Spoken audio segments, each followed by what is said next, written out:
अभी इसके अंदर अपन क्या देखेंगे, अभी इंट्राडे थ्योरीज, ठीक है। इसके कुछ कंडीशंस हैं, जैसे कि इसके कुछ कंडीशंस क्या है कि ये जो पर्टिकुलर थ्योरी है ये कंटिन्यूएशन थ्योरी है, यानी मार्केट ऑलरेडी किसी एक पर्टिकुलर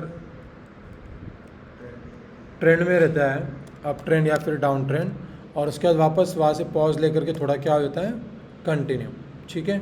अब इसको हम लोग यूरो यूएसडी के अंदर भी देख सकते हैं, जीबीपी यूएसडी के अंदर भी देख सकते हैं, यूएसडी जेपीवाई के अंदर भी देख सकते हैं, और गोल्ड के अंदर भी देख सकते हैं, रोशंस फेवरेट, ठीक है। मतलब ये वाली जो थ्योरी अपन ये चारों पेयर्स के अंदर ट्रेड कर सकते हैं, ठीक है। बाकी जो एक थ्योरी उसके अंदर हम लोग सिर्फ यूरो यूएसडी और जीबीपी यूएसडी और यूएसडी जीपीवाई को ही फॉलो करते हैं, ठीक है। टाइम फ्रेम हम लोग बेस्ड ऑन आवर कंफर्ट हम लोग 15 मिनट्स का भी टाइम फ्रेम यूज़ कर सकते हैं, ठीक है, या तो 5 मिनट्स का भी टाइम फ्रेम यूज़ कर सकते हैं फॉर एंट्री एंड एग्जिट, ठीक है। टू आइडेंटिफाई ट्रेंड हम लोग मार्केट में 1 आवर का टाइम फ्रेम प्लस 15 मिनट्स का भी टाइम फ्रेम देख सकते हैं, ठीक है। टू आइडेंटिफाई द ट्रेंड हम लोग ये दो टाइम फ्रेम भी देख सकते हैं और एंट्री एग्जिट, ठीक है। अब ये इसके कुछ कंडीशंस अपन ने इधर लिख लिए, ठीक है। अब इसके अंदर का जो सबसे इम्पोर्टेंट पार्ट वो क्या है, तो इसके अंदर प्राइस एक्शन सबसे पहले हम लोग फॉलो करेंगे, दैट इज़ क्या, टेक्निकल्स, यानी मार्केट के अंदर हम लोग प्राइस एक्शन टेक्निकल्स के ऊपर फर्स्ट प्रायोरिटी देंगे, यानी क्या, trend, market structure, support resistance, breakout breakdown, उसके बाद क्या, market structure, support resistance, breakout breakdown, chart patterns, candle sticks, ये सारी चीज़ें, ठीक है। अब इसके अंदर हम लोग सारा सबसे फर्स्ट इम्पोर्टेंस इसी को देंगे, यानी अपनी जो भी थ्योरी है ये बेस्ड ऑन प्राइस एक्शन यानी कम्प्लीटली बेस्ड ऑन टेक्निकल्स है, ठीक है। एक एक्स्ट्रा कंफर्मेशन के लिए हम लोग क्या करते हैं, इंडिकेटर का क्या करते हैं, यूज़ करते हैं, यूज़ ऑफ इंडिकेटर्स, ठीक है। अब ये वाले जो थ्योरी इसके अंदर अपन मल्टीपल इंडिकेटर्स यूज़ करने वाले हैं, ठीक है। इसके अंदर हम लोग मल्टीपल इंडिकेटर्स यूज़ करने वाले हैं। अब इंडिकेटर कौन से यूज़ करेंगे, तो नंबर 1 9 EMA एंड अरे बाबा ये दूसरे थ्योरी से का कंटिन्यूएशन है ना, रिवर्सल थोड़ी है, RSI रिवर्सल में काम करेगा, वो कंटिन्यूएशन में काम भी नहीं करता। रिकॉर्डिंग हो रहा है तो मिनट रुको, EMA, ठीक है। ये दो इंडिकेटर्स, ठीक है। अब ये दो इंडिकेटर्स क्या है, पहले वो चीज़ समझेंगे, ओके। पहले ये दो इंडिकेटर और इसकी कैलकुलेशन क्या है, पहले वो चीज़ समझेंगे, ठीक है। उसके बाद अपन ये सारे कंडीशंस को क्या करेंगे, एक एक करके ऐड ऑन करके अपनी थ्योरी कंप्लीट करेंगे, फिर अपन थोड़ा सा एक लाइव एग्जांपल्स सेट करेंगे, ठीक है। अब जिसको EMA के बारे में पता है वो एक एक्सपोनेंशियल मूविंग एवरेज है, मतलब वो जो कैंडल्स होते हैं, ठीक है, मार्केट में जो भी कैंडल्स होते हैं, ठीक है, ये कैंडल्स का एक एवरेज प्राइस लेता है। तो कौन से कैंडल का कौन सा एवरेज प्राइस लेता है, तो जो कैंडल्स क्लोज हो चुकी हुई रहती है तो उसका जो क्लोजिंग प्राइस रहता है, ये जितने भी इसका क्लोजिंग प्राइस है, ये क्लोजिंग प्राइस का जो भी प्राइस रेंज रहेगा उसका कैलकुलेशन लेकर के एक एवरेज निकाल के देता है। अब एवरेज कितने कैंडल्स का निकाल के देता है, तो उसके आगे हम लोग जो मैथमेटिक्स कैलकुलेशन डाल दे वो, फॉर एग्जांपल यहाँ पे अपन ने 9 EMA और 21 EMA लिखा है, डैट मीन्स करंट कैंडल से प्रीवियस के 9 कैंडल्स का जो क्लोजिंग प्राइस था उसका एवरेज। अगर 21 है तो प्रीवियस करंट कैंडल से जो प्रीवियस कैंडल से 21 कैंडल्स का एवरेज था, क्लोजिंग का जो प्राइस था उसका एवरेज प्राइस। अगर मैं 200 कर दूं तो इस कैंडल से प्रीवियस के कैंडल्स का जो भी 200 कैंडल जहाँ पे कंप्लीट होता है उतने कैंडल्स का जो भी क्लोजिंग प्राइस था, उन सभी कैंडल्स का जो भी प्राइस था उसका एक एवरेज प्राइस। अब ये एवरेज प्राइस हमको क्या करवाता है? सो बेसिकली एवरेज प्राइस हम लोग को मार्केट के अंदर एक जेन्युइन बाइंग या फिर एक सेलिंग प्राइस एरिया आइडेंटिफाई करके देता है। अब जैसे कि एक्सप्लेनेशन के तौर पे अगर फॉर एग्जांपल मैं अगर बताऊं, ये जो मार्केट का स्ट्रक्चर है 2020 गोल्ड का जो रेट था 50,000, आज है गोल्ड 1 लाख, है ना। तो 4 साल के अंदर मार्केट एकदम से 50,000 बढ़ा है, ठीक है। मेरे को 4 साल का एवरेज प्राइस चाहिए, तो इंसान कैसे कैलकुलेट करेगा? उसको कुछ तो भी कैलकुलेशन चाहिए होगा। वो क्या करेगा? रोज़ का कुछ प्राइस लेगा, मंथली प्राइस लेगा, ईयरली प्राइस लेगा, उसको डिवाइड करेगा एक पर्टिकुलर नंबर से, ठीक है। अगर यहाँ पर अपन कितने 10 लोग बैठे हुए इस रूम के अंदर, तो फॉर एग्जांपल मैं बोलूँ कि कोई इंसान 4 फुट का, कोई इंसान 6 फुट का है, तो ऑन एन एवरेज कितना निकल के आया? 5 फुट। अगर ज़्यादातर लोग 4 फीट वाले रहे तो 4.5 फुट का एवरेज आएगा। ज़्यादातर लोग अगर 6 फीट के रहे तो 6.25 का एवरेज आएगा। तो ये कैसे होता है? सबका ये कैलकुलेट करेंगे डिवाइड बाय 10, बराबर है, वो आंसर आ जाएगा। वेट की बात करूँ, सबको इधर 50 किलो से लेके 110 किलो तक का आदमी, ठीक है, उसको डिवाइड कर देंगे, उससे तो एक एवरेज वेट निकल के आएगा। सो वैसे एक एवरेज, तो एवरेज ये जो पर्टिकुलर चीज़ है, कैलकुलेशन, ये क्यों चाहिए होती है हमको? क्योंकि मार्केट के अंदर कोई भी चीज़ हो, जैसे कि अगर हम लोग कोई प्रोडक्ट खरीदने को गए, यहाँ पे जितने भी लोग हैं सबको आईफोन खरीदने को गए, किसी ने 1,05,000 में खरीदा है, किसी ने 95 में खरीदा है ना। और उसके बाद लास्ट में अगर मैं गया और मैंने जब डील करने की कोशिश किया, मेरे से डील क्रैक ही नहीं हो रही 95,000 में, ठीक है, तो मैंने ₹1,00,000 पे वो प्रोडक्ट पर्टिकुलर ख़रीदा, तो मैं क्या करूँगा? चलो मेरे को एक एवरेज प्राइस पे परचेस करने का मौका मिला, क्योंकि किसी ने 1,05,000 में भी ख़रीदा है और किसी ने 95,000 में भी खरीदा है, तो मैंने एवरेजली ₹1,00,000 ऑन एन एवरेज ₹1,00,000 में मैंने वो पर्टिकुलर प्रोडक्ट खरीद लिया। तो एक एवरेज प्राइस जब हम लोग को पता चलता है मार्केट में, तो वो कहीं ना कहीं एक जेन्युइन बाइंग या फिर सेलिंग एरिया हम लोग कंसिडर कर सकते हैं, ठीक है। तो इसके अंदर हम लोग 200 EMA जो है, जो कि स्विंग ट्रेडिंग के अंदर ऑलमोस्ट हम लोग यूज़ करते हैं, हम लोग उसका यूज़ ज़्यादातर करते हैं स्विंग ट्रेडिंग के अंदर। लेकिन जब बात आती है इंट्राडे ट्रेडिंग का, तो इंट्राडे ट्रेडिंग के अंदर हम लोग क्योंकि टाइम फ्रेम बहुत छोटा यूज़ करते हैं, तो अपने को एक छोटे टाइम फ्रेम का ही अपने को क्या चाहिए होता है मार्केट के अंदर? एवरेज प्राइस चाहिए होता है, ठीक है।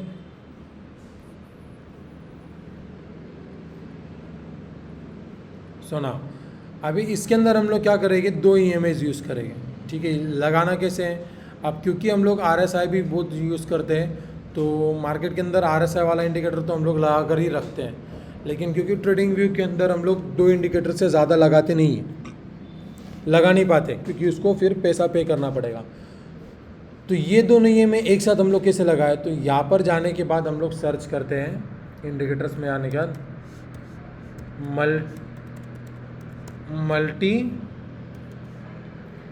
मल्टीपल EMAs, ठीक है। अब जब अपन ये सर्च करते तो इधर देखो दुनिया भर का मल्टीपल EMAs आ जाएगा, इतने सारे, ठीक है। इसमें से कोई भी एक चूज़ कर सकते हो। बेसिकली मैंने ये भारत ट्रेडर करके है, इसको मैंने चूज़ करके रखा है। जैसे इसको लगाते हो तो यहाँ पर देखो 1 2 3 एक साथ मेरे पास कितने इंडिकेटर्स आ गए? 3। तो वो 3 कौन से? तो इसके सेटिंग में जब अपन जाएंगे तो इसके सेटिंग में ये देखो, मैं इसको इधर रखता हूँ, ठीक है। सेटिंग में फर्स्ट EMA मैंने रखा है कौन सा? 9, सेकेंड मैंने रखा है 21, थर्ड मैंने ऑफ करके रखा है ऑफ, या फिर इसको 200 कर लो, इसको 200 करके रखा है ये। यानी यहाँ पर अपन 5 EMA एक साथ डाल सकते हैं, है ना। अगर मैं इधर 400 करूँ तो देखो 400 भी लग जाएगा, ठीक है। अगर मैं इधर 100 करूँ तो देखो 100 भी लग जाएगा, ठीक है, इस तरीके से। अब इसका विजिबिलिटी यहाँ पे ऑफ है, देखो ये लग गया, ये लग गया, हाँ। लेकिन मेरे को इतने सारे इंडिकेटर की ज़रूरत नहीं है, मेरे को बेसिक सा 2 ही चाहिए। एक चाहिए कौन सा? हाँ, तो मैं 200 को भी क्या कर देता हूँ? ऑफ, ठीक है। लेकिन क्योंकि 200 में बाकी दूसरी चीज़ के लिए देखता हूँ तो इसलिए मैं लगा कर रखता हूँ, लेकिन कन्फ्यूजन होगा इसलिए मैं अभी फ़िलहाल हटा देता हूँ। स्टाइल में जाने के बाद जो फर्स्ट EMA होगा उसको ग्रीन में कन्वर्ट कर दो, तो वो बाइंग सिग्नल दे रहा है, ऐसा कुछ है क्या? नहीं, उसके पीछे कुछ और लॉजिक है, वो अपन देखेंगे। और EMA जो 2 है उसको रेड कर दो। EMA 1 पे क्या है? 9, यानी ये जो ग्रीन लाइन दिख रही है अपने को, ये कौन सा EMA है? 9। और ये जो रेड लाइन दिख रही है ये कौन सा EMA है? 21। ठीक है, 9 एंड 21। ठीक है, स्टाइल में आके रेड एंड ग्रीन इसको कर लेना। ओके, और इसको यहाँ पे सेव एज डिफ़ॉल्ट कर देना, मतलब ये परमानेंटली एज इट इज जाके क्या हो जाएगा? सेव। ठीक है, इसको जैसे ओके करोगे तो ये लग चुका होगा। अब देखो मैंने फ्री वाले वर्जन के अंदर भी एक RSI और 2 इंडिकेटर यानी 3 इंडिकेटर्स लगा दिए। अब क्योंकि इस वाले थ्योरी के अंदर हमको इसकी ज़रूरत नहीं है RSI की, तो इसको हम लोग क्या कर देंगे? हटा देंगे ना। अब ये थ्योरी को ट्रेड कैसे करना है, सबसे इम्पोर्टेंट पार्ट वो है। अब ये वाली जो थ्योरी 9 EMA 21 EMA है, हम लोग अगर कुछ भी बुक स्टडी करें, यूट्यूब स्टडी करें, किधर भी जाएं, तो मोस्टली लोग इसको क्या सिखाते हैं? मोस्टली लोगों ने इसको एज ए क्रॉस ओवर सिखाया। क्या सिखाया है? Cross overs. यानी जब भी मार्केट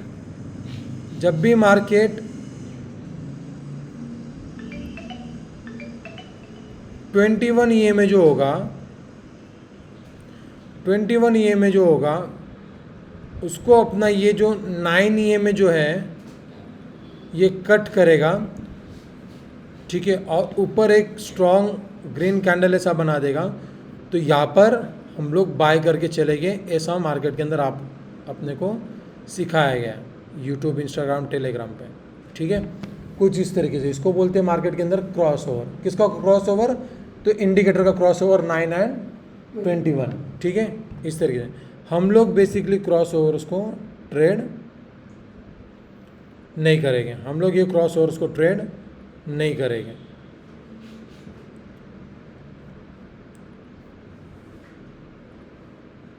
हम लोग ये क्रॉस ओवर्स को ट्रेड नहीं करेंगे। तो हम लोग किसको ट्रेड करेंगे? तो हमारी कुछ कंडीशंस है, पहले वो वापस समझ लेते हैं, उसके बाद अपन आगे बढ़ते हैं। वो कंडीशंस क्या क्या है? तो नंबर 1, तो जो मैंने प्राइस एक्शन या फिर टेक्निकल्स बोला था, ठीक है, उसके ऊपर अगर हम लोग फोकस करें तो उसके अंदर कुछ कंडीशंस हैं। जैसे कि सबसे पहले हम लोग ट्रेंड को फॉलो करेंगे, विल फॉलो ट्रेंड। ठीक है, विल फॉलो ट्रेंड। ठीक है, मीन्स अगर मार्केट बुलिश है तो हम लोग सिर्फ और सिर्फ क्या करेंगे? बाइंग। ठीक है, तो अभी फ़िलहाल सिर्फ एक ट्रेंड है बुलिश, उसके बारे में सोचते हैं। ठीक है, अब क्योंकि टेक्निकल्स ने हमको बताया कि मार्केट का ट्रेंड जो है वो बुलिश है, तो हम लोग बाय करेंगे। तो बाइंग की क्राइटेरिया क्या है? तो हमको चाहिए मार्केट के अंदर एक कंसोलिडेशन। क्या चाहिए? कंसोलिडेशन। यानी मार्केट के अंदर हमको जो चार्ट होगा, ठीक है, वो कुछ तो भी फॉर एग्जांपल ऐसा आया है, ठीक है, और यहाँ पर जाकर के ऐसा कुछ तो भी एक पर्टिकुलर रेंज के अंदर ऐसा फंसा हुआ है। ठीक है, ऐसा, ठीक है, एक रेंज में। उसके बाद मार्केट क्या करता है? इस रेंज को पहले तो ब्रेक करता है। यानी कंडीशन नंबर 2, फर्स्ट कंडीशन क्या है कि मार्केट के अंदर हमको क्या चाहिए? कंसोलिडेशन। यानी एक टाइम करेक्शन बोलो या फिर टाइम स्पेंड बोलो या फिर जो आपको दिल में है वो बोल लो। ठीक है, साइडवेज मार्केट बोल लो।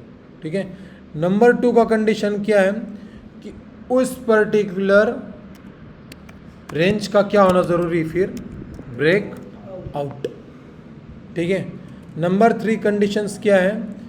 तो ब्रेकआउट करने के बाद जब चार्ट ऐसा चलना स्टार्ट हो जाता है, तो उसके बाद जब वो वापस से ऐसा कुछ रिटेस्ट करने आएगा मार्केट, कुछ इस तरीके से,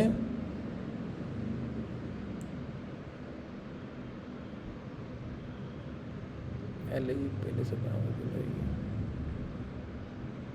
कुछ ऐसा मार्केट आएगा रीटेस्ट करने के लिए, तो ये जो रीटेस्ट है वो कहाँ पे होना चाहिए? तो नंबर 1 वो रीटेस्ट, फॉर एग्जांपल ये ऐसा 9 EMA चल रहा है, तो वो 9 EMA के ऊपर सपोर्ट लेना चाहिए, ठीक है, 9 EMA के ऊपर सपोर्ट। जैसे कि अभी ये रेड कैंडल बनी, अब फॉर एग्जांपल नेक्स्ट कैंडल कुछ ये बन गई, ऐसी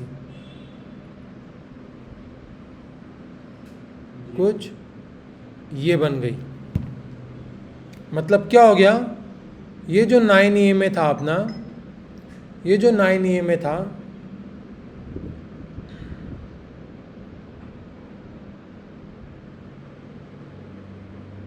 ये जो 9 EMA था इसके ऊपर सपोर्ट लेगा, और ये जो 21 EMA है ये इससे थोड़ा सा ऐसा कुछ इधर तक रहेगा, ठीक है, इस तरीके से। यानी कंडीशन नंबर 1 की कंसोलिडेशन चाहिए, कंडीशन नंबर 2 मार्केट का क्या होना चाहिए? ब्रेकआउट। कंडीशन नंबर 3 कि उसने मार्केट के ऊपर 9 EMA के ऊपर, 9 EMA के ऊपर रीटेस्ट करना चाहिए। कंडीशन नंबर 4 कि वो रीटेस्ट के बाद ये जो स्विंग हाई होगा इसको क्या करना चाहिए? कट या फिर ब्रेक, इसको भी ब्रेकआउट बोल सकते हैं। ये वाला जो है ना, देखो ये ब्रेकआउट दिख रहा है, ये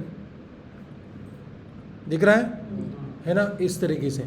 अब जैसे ये चारों कंडीशन फुलफिल हो जाएगी, हम लोग मार्केट में क्या करेंगे? अपना पोजीशन बनाएंगे, ठीक है। So we will enter, condition number 5 कि हम लोग एंट्री करेंगे। और उसके बाद कंडीशन नंबर 6 क्या है? हम लोग अपना जो स्टॉप लॉस है वो कहाँ पे लगाएंगे? Recent swing. अब यहाँ पर रिसेंट स्विंग कौन सा है? तो फॉर एग्जांपल मैंने यहाँ पर ट्रेड इनिशिएट किया, ठीक है, चार्ट कुछ इस तरीके से खुला, तो ये इतना बड़ा स्टॉप लॉस लगाने की ज़रूरत नहीं है। ये थोड़ा क्विक ट्रेड्स रहने वाले अपने, इसको आप लोग स्कैल्पिंग बोल लो या फिर अपना इंट्राडे ट्रेडिंग बोल दो, क्योंकि ये चलता भी उस हिसाब से, ठीक है। तो हम लोग इसके अंदर स्टॉप लॉस लगाएंगे जो ये स्विंग क्रिएट हुआ है, जैसे कि ये, ठीक है, ये जो स्विंग क्रिएट हुआ है, तो हम लोग इसके अंदर अपना स्टॉप लॉस इधर भी प्लेस कर सकते हैं। लेकिन ये जो रेड वाला EMA, यानी कौन सा EMA?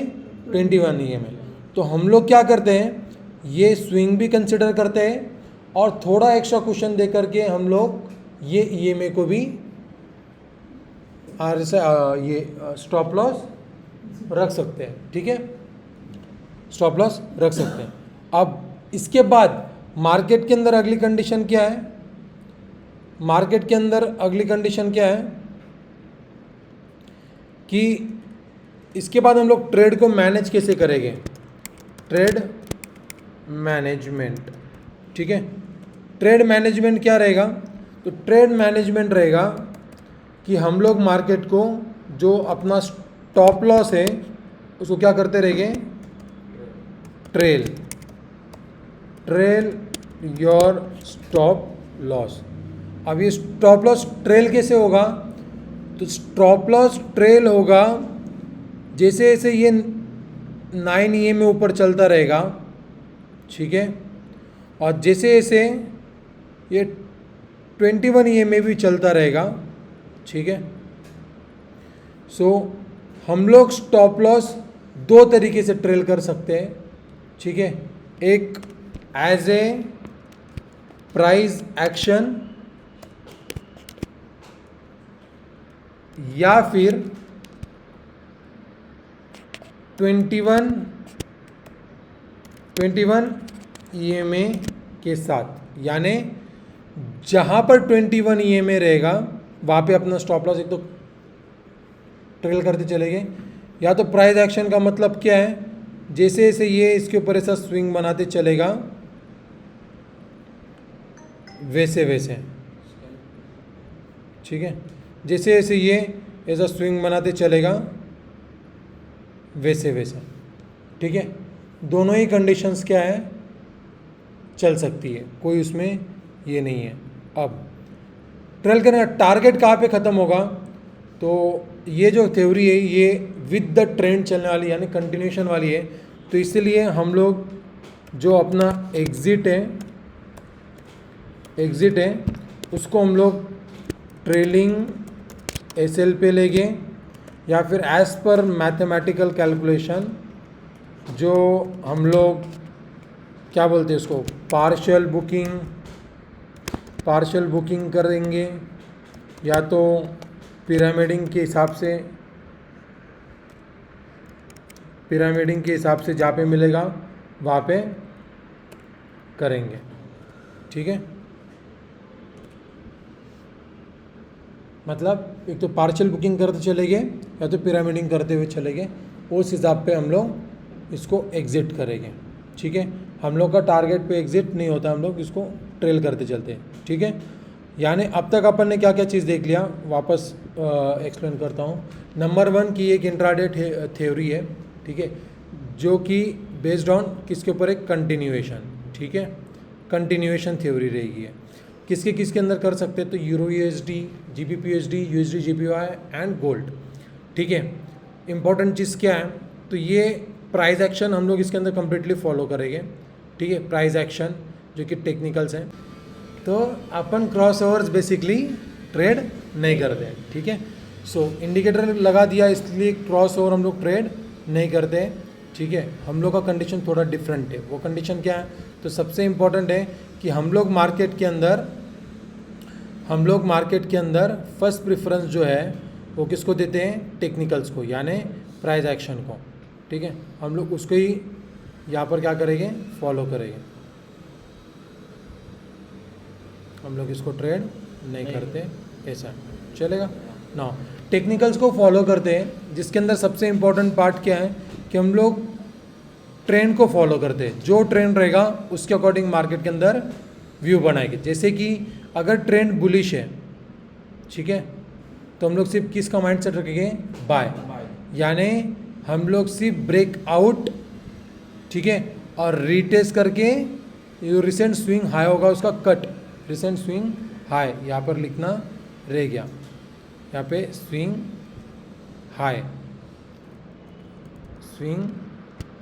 हाई जैसी कट होगा, हम लोग वहाँ पे क्या करेंगे, अपना एंट्री। यानी पहले तो कंडीशन ये चाहिए प्राइस एक्शन, ये में नहीं भी रहा ना तो मेरे को फ़र्क नहीं पड़ता, मेरे को क्या चाहिए, कंसोलिडेशन चाहिए। जैसे वो ब्रेकआउट होगा तो उसके बाद से वो 9 EMA के ऊपर रीटेस्ट करते हुए ऊपर चलना चाहिए। अब इसका ही एग्जांपल हम लोग थोड़ा देख लेते हैं, जिससे कि अपने को एक अंदाज़ा मिलेगा। अभी ये फ़िलहाल इसको अपन ऑफ कर देते हैं। अब जैसे कि यहाँ पर एक कंडीशन है, मार्केट काफ़ी देर तक क्या हुआ, यहाँ पे कंसोलिडेट हुआ, ठीक है। अब कंसोलिडेट के बाद इसने क्या किया, यहाँ पे मार्केट का एक ब्रेकआउट हुआ, ठीक है। उसके बाद फिर मैं डाल रहा हूँ इसमें ये में। अब यहाँ पर कंडीशन देखो क्या हुआ, ठीक है। मार्केट ऐसा ऊपर गया, रिटेस्ट करने आया, रिटेस्ट किया, ऊपर गया, तो जब ये कंडीशन हुआ तो यहाँ पर अपन एक एंट्री बना सकते थे, क्योंकि वो कैंडल भी स्ट्रॉन्ग कैंडल दिख रहा है, स्ट्रॉन्ग कैंडल है ना, ओके। तो यहाँ पर एंटर एंड यहाँ पर अपना एक स्टॉप लॉस जो कि 21 के ऊपर भी है और स्विंग भी है, ठीक है। ऐसा ट्रेड करेंगे और इस ट्रेड को ट्रैवल करेंगे जब तक मार्केट के अंदर ये चलता नहीं है। कितना देखेगा, देखो वो तो ऐसा देखने को गया तो 1:2.5 लेकर गया, बट वो डिपेंड करता है कौन कहाँ पे निकलता है, क्योंकि ये जो पेशेंस लेवल टेस्ट हुआ है, इधर आधे लोग कमज़ोर हो जाएंगे, इधर फिर से इधर कंसोलिडेशन हुआ था। हाँ ये हुआ, इसके बाद भी ब्रेक हुआ, रीटेस्ट फेल हो गया, देखो घुस गया वापस, है ना। अगर मैं सेलिंग का माइंडसेट लेकर के चलूँ तो यहाँ पर देखो, यहाँ पर एक कंसोलिडेशन हुआ, ब्रेकडाउन हुआ, ठीक है, लेकिन रिटेस्ट नहीं हुआ इमीडिएटली, वो काफ़ी वापस एक कंसोलिडेशन के बाद फिर वो कंटिन्यू हुआ। तो ये रिटेस्ट वाला जो कंडीशन है ना, ये अपने को एक्चुअली में मार्केट में होल्ड करवाता है कि अपन एरे गेरे से कुछ भी ट्रेड ना ले। अब जैसे कि यहाँ पर कुछ हुआ है क्या, तो देखो कौन सा, ये बराबर मतलब ये ब्रेक हुआ, उसके बाद मार्केट ऐसा आया, ये हो गया, ऊपर गया, बराबर है। तो फॉर एग्जांपल यहाँ पर अगर बाय कर रहे हैं, ये हो गया अपना रिसेंट स्विंग, चलने दो, ठीक है। अब इसके बाद फिर अपन पार्शियल बुकिंग करते हुए चले, ठीक है, या फिर पिरामिडिंग करते हुए चले, पिरामिडिंग क्या रहता वो अभी सीखना बाकी, ठीक है। उस हिसाब से अपन इसके अंदर ट्रेड को ट्रेल कर सकते हैं, ठीक है। तो ये एक जो कंसेप्ट है, ठीक है, एक स्ट्रॉन्ग कंसेप्ट है जिसके अंदर हम लोग प्राइस एक्शन को फर्स्ट प्रेफरेंस देते हैं और उसके बाद ही, क्योंकि मार्केट के अंदर ये बहुत बड़ी बड़ी रैलीज दे देते हैं, स्पेशली अगर कोई ट्रेंड स्ट्रॉन्ग ट्रेंड चल रहा होगा तो। हाँ, अब जैसे कि यहाँ पर देखो, ये यहाँ पे एक अच्छा खासा क्या हुआ, कंसोलिडेशन हुआ, ये ब्रेकआउट हुआ, मार्केट ने अगेन, बराबर है, बराबर है ना, ये चीज़ है। अब ये डिपेंड करता है किसने कहाँ पे एंटर किया होगा, कहाँ पे नहीं। ये स्विंग के पास स्टॉप लॉस चलने दो, जिस हिसाब से इसने ट्रेल किया होगा, क्योंकि इसका ब्रेक आई थिंक सो यहाँ पे हुआ है, बराबर है, ये वाले इधर, तो इतना ट्रेड किया होगा उसने। अगर ये यहाँ पर भी निकल गया होगा तब भी कोई गम पछतावा नहीं। अब वो डिपेंड करता है पर्सन टू पर्सन किसने कितना होल्ड किया होगा। होल्डिंग कैपेसिटी वो बढ़ाने के लिए अपन क्या करते हैं, स्टार्टिंग में अपना रिस्क पर ट्रेड है उसको क्या करते हैं, छोटा, बाद में फिर उसको बड़ा कर लेते हैं,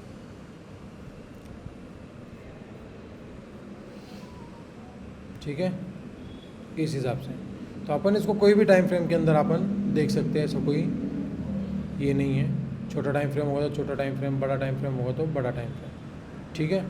आप लोग को जिस टाइम फ्रेम 5 मिनट्स 15 मिनट जिसमें देखना है उसमें देखो, पहले प्रैक्टिस करो। अब जैसे कि इधर कुछ है क्या, नहीं है कुछ भी, ठीक है, इधर कुछ है क्या, कुछ भी नहीं है, इधर कुछ है क्या, नहीं है, मतलब कुछ भी नहीं है। मेरे को सपना नहीं आ रहा है, ये बाय डिफ़ॉल्ट एक रेंज बनते हुए दिख रही है, ब्रेकआउट हो रहा है और रिटेस्ट होते हुए दिख रहा है, ये दिख रहा है इधर, ब्रेकआउट रिटेस्ट दिए, यहाँ पे स्टॉप लॉस, सॉरी यहाँ पे एंट्री, यहाँ पे स्टॉप लॉस, ट्रेड।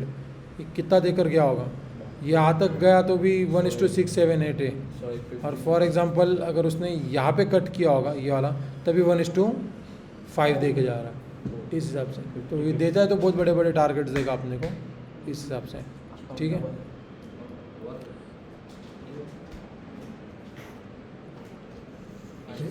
ये जो पर्टिकुलर थ्योरी है अपना इस हिसाब से काम करता है, ठीक है। चलो दैट्स इट। अगर कुछ क्वेश्चन होगा तो पूछो, और else thank you so much. Sir breakdown दिया तो सेम ना, हाँ ये तो उसका एक एग्जांपल देता हूँ, सेम है ना कंडीशन। देखो 2 मिनट देखो, इधर देखो, मैं कुछ नहीं करता हूँ, मैं सिर्फ ये जो चार्ट है ना इसको उल्टा करता हूँ, ठीक है। इस चार्ट को इन्वर्ट स्केल जैसे इन्वर्ट करूँगा, देखो यानी चार्ट उल्टा हो गया। गाड़ी तो सेम है ना, मैं वही बोलता हूँ ना, प्राइस एक्शन सिमिलर रहता, अपन अपने दिमाग में सब कुछ रहता कि बाय को अलग दिमाग है, सेल को अलग दिमाग है। मैंने कुछ नहीं किया, ये देखो आंकड़े देखो कैसे जा रहे हैं, ऊपर 50 है, नीचे 60 है, और नीचे जाएगी तो 70 हो जाएगा, देखो हुआ ना। यानी कभी प्राइस को ऐसा देखा कि अपन ने नहीं, बराबर है ना, मैंने सिर्फ चार्ट उल्टा किया, बस हो गया, सेम कंडीशन है। वो भी सही 9 EMA पे जो रिटेस्ट ये क्या हो गया, तो ये तो आ रहा है कर रहा है, आ रहा है कर रहा है, वही चीज़ है। ये देखो इधर आया, ब्रेक डाउन दिया ये, ठीक है। अब फिर भी आप लोग को कंफ्यूजन होगा, इसलिए मैं क्या कर रहा हूँ, इसको वापस से अपना नॉर्मल करता हूँ और सेलिंग वाले कंसेप्ट पे चलता हूँ, ठीक है। कहाँ पे एक सेल ऑफ आया है उधर देखते हैं, ठीक है।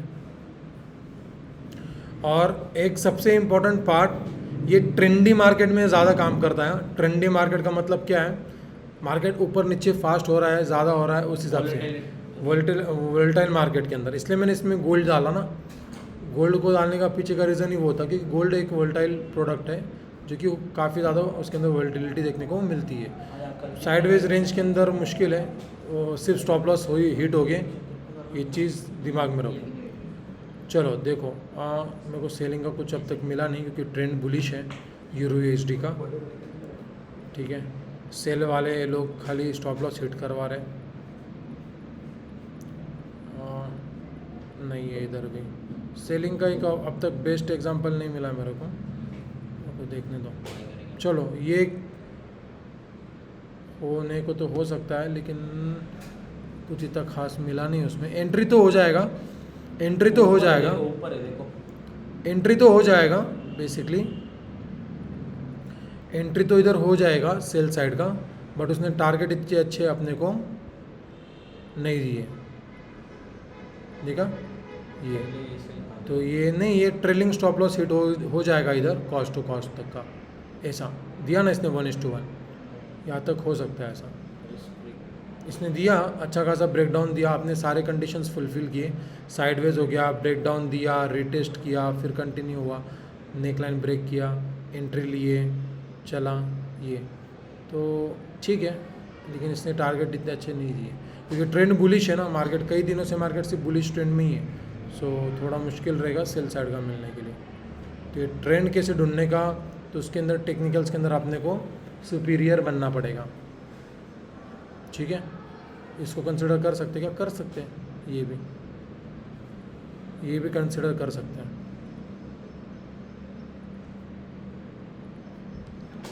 ब्रेकडाउन टेस्ट जब ये हो गया,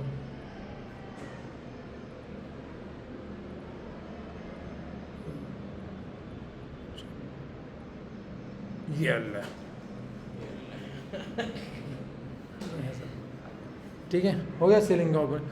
देखो क्या है ना, ये रेड और ग्रीन में कंफ्यूजन मत कर रखो। रेड और ग्रीन हम लोगों ने दो अलग अलग इंडिकेटर यूज़ किए, इसलिए उनको कलर देना पड़ा है। इंपॉर्टेंट चीज़ क्या है, 9 EMA जो है वो सिर्फ नो कैंडल का एवरेज है, तो वो क्लोज चलेगा कैंडल से, और 21 थोड़ा दूर से, क्योंकि और 20 कैंडल का एवरेज है तो थोड़ा दूर से चलेगा। 50 वो और दूर से, क्योंकि वो 50 कैंडल का क्या है एवरेज है। 200 तो और दूर से चलेगा, ऐसा है, ठीक है। तो जब डाउन में भी रहता है तो 9 EMA कैंडल से क्लोज रहेगा। जैसे कि यहाँ पर देखो, यहाँ पे भी ग्रीन जो लाइन है यानी 9 EMA है, वो कैंडल के पास से ट्रैवल कर रहा है। जब मार्केट बुलिश था तभी वो कैंडल के पास से ट्रैवल कर रहा था। इसलिए मैंने यहाँ पे एक वो लॉजिक यूज़ किया ना कि हम लोग मार्केट के अंदर क्रॉस ओवर ट्रेड नहीं करते। रीज़न है उसके पीछे ये, बहुत सारे लोग क्या करते, क्रॉस ओवर ट्रेड करवा देते हैं। देखो ये क्रॉस ओवर हो गया, इधर आके क्रॉस हो रहा है ना, बोलते ही ये अल्लाह इधर हो गया, ये अल्लाह इधर हो गया। नहीं, क्रॉस ओवर के अंदर अपने को उतना कंफर्मेशन नहीं मिलता है। अपन प्राइस एक्शन है, सिंपल सा लॉजिक लेकर के चलो, अपन सिर्फ प्राइस एक्शन ट्रेड कर रहे हैं। 9 EMA 21 EMA सिर्फ क्या है, एक एक्स्ट्रा अपने को कंफर्मेशन देने कि हाँ बाबा यहाँ से अपन बाय ले सकते हैं, यहाँ से अपन सेल ले सकते हैं, ख़त्म, ठीक है। ये हो गई बाइंग की कंडीशंस सारी, और यही सारी कंडीशंस क्या रहेगी सेलिंग की, ठीक है। फॉर एग्जांपल अगर बेरिश की बात करूं तो सारे चीज़ें सेम, बेरिश के लिए लिखवा देता हूँ इधर, सारे चीज़ें ट्रेंड। ये अगर बेरिश होगा तो हम लोग क्या करेंगे, सेल, ओके। और नाउ बाकी ये सारे कंडीशन क्या है, सिमिलर है। इसका क्या होगा, ब्रेक डाउन, ठीक है, ब्रेक डाउन इसका होना चाहिए। 9 EMA पे आकर रिटेस्ट करना चाहिए। स्टॉप लॉस किधर रखेंगे हम लोग, नहीं ये क्या होगा, स्विंग लो जब कट होगा तब हम लोग क्या करेंगे, मार्केट में एंट्री करेंगे, रिसेंट स्विंग पे स्टॉप लॉस लगाएंगे और एज पर दिस कंटिन्यू करेंगे। समझ में आया, ये हो गया फॉर बेरिश, ठीक है। इसको एक काम करता हूँ, नहीं इसको लाल कर देता हूँ, फॉर बेरिश है ना, this is for bearish and this is for bullish, okay.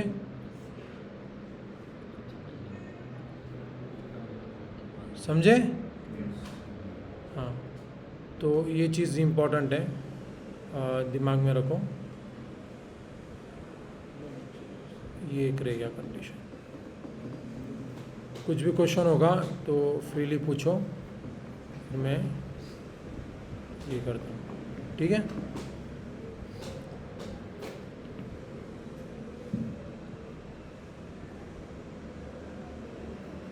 That's it. चलो अब जिसको लिखना है लिख लो। वीडियो बना है ऐसे? हाँ